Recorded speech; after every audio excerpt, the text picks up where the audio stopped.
আমি মতদের ছায়াও দর্শন করতে পারি না, তবু আমাকে মত সম্বন্ধে কিছু কথা বলার কথা বলছে। আমি এই ভগবান হরিচাঁদ, গুরুচাঁদ এদের সম্পর্কে আমি অজ্ঞ বলায়, কারণ এই মন্ত্র দর্শনে যেসব কথাবার্তা বলতে হয় সেই বিষয়ে আমার জ্ঞান খুব কম। আরো কিছু কিছু নিয়মিত ছাড়াও কিছু মানসিক গবেষণায় যারা মত দর্শন করে তাদেরকে আমি শ্রদ্ধা জানাই। এই মতুয়া এর ভিতর এমন গুণীজন আছে তা আমরা উপলব্ধি করতে পারি না। যেমন মতুয়া ছিল রতন গোসাই, সে একদিন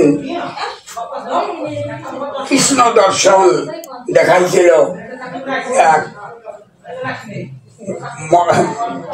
মানে কৃপণকে।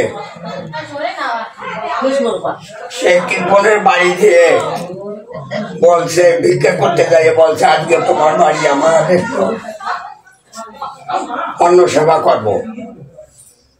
সে যাই তার স্ত্রী বলছে যে এরকম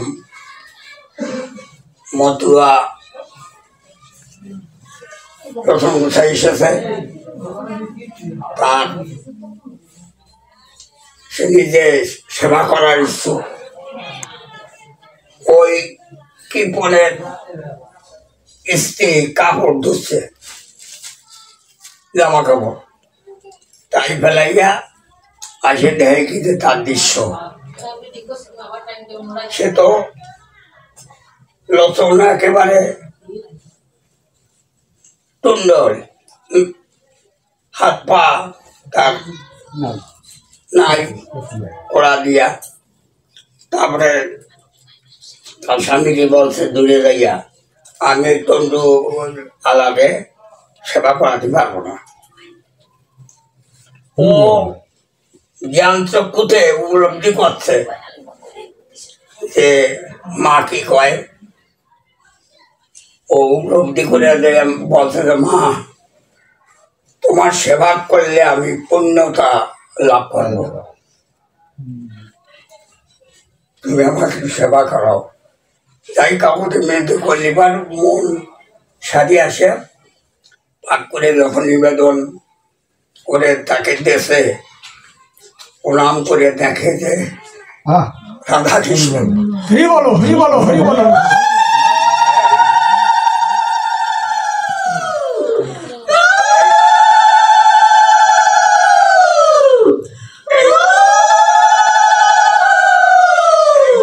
বলে মাটিতে লুটিয়ে পড়ছে।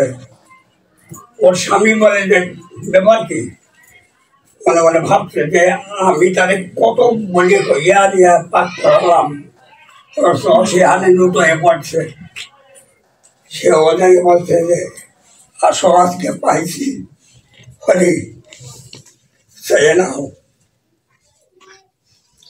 এই যে দর্শন মানুষের সামনে রতন গোসাই যে ভাব করে ভিক্ষে করত, সেই ভিক্ষার ঝুলির ভিতর যে তার মনের ভিতর যে এত বড় উচ্চ স্থান,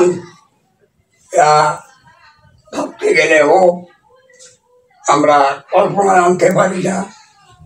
তাই সকলকে বলি, আমরা লোচন সেজে আমার ঠাকুরের গুণগান করতে পারি, এই সকলের মিনতি জানিয়ে সবাইকে শ্রদ্ধা জানিয়ে আমি যেটুক